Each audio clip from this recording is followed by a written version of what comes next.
मैंने अपनी वीडियो में पहले भी एक दफा बताया था कि वंडर ट्विन की एक मूवी आ रही है और अभी हम जो एक कॉमिक कवर कर रहे हैं जिसका नाम है डीसी वर्सेस वैम्पायर, जिसका नेक्स्ट इशू डिलेड है और उसमें कुछ स्पिन ऑफ स्टोरीज आ रही हैं तो वो भी कवर करेंगे। तो उस कॉमिक बुक में हमने इन दोनों को देखा है। ये दो बहन भाई हैं जिसमें एक है जैन और एक है जायना। ये किसी और प्लेनेट से अर्थ पर आए हैं और इनके साथ एक इनका बंदर भी है ग्लीक जो इनकी हेल्प करता है। इनकी पावर्स क्या है कि जो जैन है वो वाटर की किसी चीज में कन्वर्ट हो सकता है और जो जायना है वो एनिमल जैसी कोई चीज में कन्वर्ट हो सकती है। और इन लोगों को अपनी पावर एक्टिवेट करने के लिए फिस्ट बम करना पड़ता है और बोलना पड़ता है वंडर ट्विन पावर्स एक्टिवेट। तो ये तो था इनका बेसिक ओरिजिन। अब जो इनकी मूवी आ रही थी वो सुनने में ये आ रहा है कि वो कैंसिल हो चुकी है। अभी जैसे आपको पता है कि वार्नर ब्रोस को नई टीम टेक ओवर कर रही है क्योंकि उनका डिस्कवरी के साथ जब मर्जर हुआ है तो उसके बाद नए लोग आए हैं। तो जो नया बंदा है ज़ैस्लॉव, उसके कहने पर ये मूवी कैंसिल की गई है। उसका कहना है कि इसका जो बजट तकरीबन 75 to 80 मिलियन है वो बहुत ज्यादा है और उसका ये मानना है कि अगर हमें HBO Max के लिए कुछ बनाना है तो वो टीवी शोज बनाने चाहिए और जो मूवीज हैं वो एक्सक्लूसिव, जो हम कह रहे थे ना HBO Max पे एक्सक्लूसिव मूवीज आएंगी जैसे बैड गर्ल है, तो वो भी सुनने में ये आ रहा है कि वो भी अब थिएटर में पहले रिलीज होगी फिर उसके बाद जो है वो एक खास अमाउंट ऑफ टाइम के बाद HBO Max पर आ जाएगी जैसे अभी बैटमैन आई है। तो उसका ये कहना है कि हम मूवीज को थिएटर वाली साइड पे ही रखें और जो टीवी सीरीज है उसको हम HBO Max पर फोकस करें। यानी कि आप देखें कि अगर वंडर ट्विन वाली कोई मूवी बनती है या कोई और मूवी बनती है और उसका बजट है 75 to 80 मिलियन, तो वो मूवी कितनी देर की होगी? 2 घंटे की, 2.5 घंटे की, चलो मैक्स लगा लो 3 घंटे की वो मूवी होगी। तो उनको 3 घंटे का वॉच टाइम मिलेगा,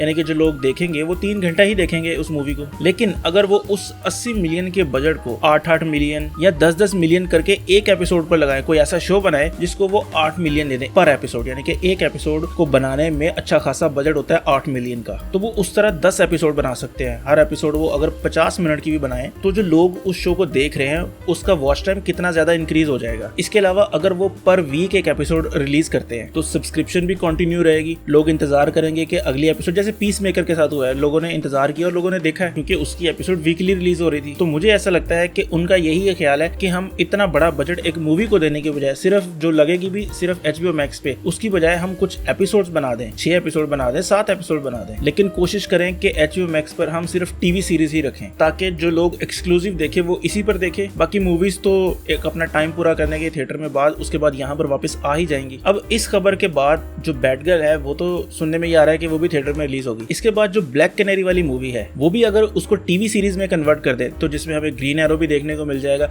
और भी कैरेक्टर्स देखने को मिल सकते हैं। और मेरे ख्याल से अगर ब्लैक कैनरी और वंडर ट्विन का कंपैरिजन किया जाए ना तो ब्लैक कैनरी थोड़ा ही बजट लेगी, जिस तरह बैड गर्ल पर थोड़ा बजट लगेगा क्योंकि उसमें CGI बहुत ज्यादा इन्वॉल्व नहीं है। कैरेक्टर्स को ट्रांसफॉर्म करने के लिए कोई CGI नहीं चाहिए, तो वो ब्लैक कैनरी की मूवी पर भी जा सकते हैं और टीवी सीरीज पर भी जा सकते हैं। मैं प्रेफर करूंगा कि टीवी सीरीज बन जाए 7-8 एपिसोड, तो ज्यादा मजा आएगा देखने का। तो इसके अलावा टोटल 4 मूवीज जो थी वो बन रही थी, एक bad girl, blue beetle, wonder twins और ब्लैक कैनरी। जो बैड गर्ल है वो तो उन्होंने मूव कर दी थिएटर में, ब्लू बीटल भी ऐसी ही खबरें आएगी कि वो भी थिएटर में चली जाएगी, वंडर ट्विन को कैंसिल कर दिया और जो ब्लैक कैनरी है वो भी अभी डेवलपमेंट में है कि उसका क्या सीन होगा। अच्छा, इसमें मैं एक बात ये भी कहूंगा कि अच्छा हुआ कि ये मूवी कैंसिल हुई क्योंकि जो आपके मेन कैरेक्टर्स हैं आप उनको मूवी देने की बजाय, जैसे मैन ऑफ स्टील है, उसका सीक्वल लाने के बजाय आप एरे गहरे नथु खैरे कैरेक्टर्स को मूवीज दे रहे हैं। तो जो लोग डिमांड कर रहे हैं जिस मूवी की वो दे नहीं रहे और इन मूवीज पर काम कर रहे हैं। तो अच्छा हुआ कि ये मूवी कैंसिल हो गई। इसकी जगह चलो शायद हमें कोई टीवी शो ही देखने को मिल जाए या इसका बजट किसी अच्छी मूवी में डाल दें, जैसे जो ग्रीन लैंटर्न वाला शो है उसमें इसका बजट डाल के उसको ज्यादा बेहतर कर लें। खैर ये तो था मेरा पॉइंट ऑफ व्यू। आप लोगों को क्या लगता है कि ये मूवी कैंसिल हुई है तो अच्छा हुआ है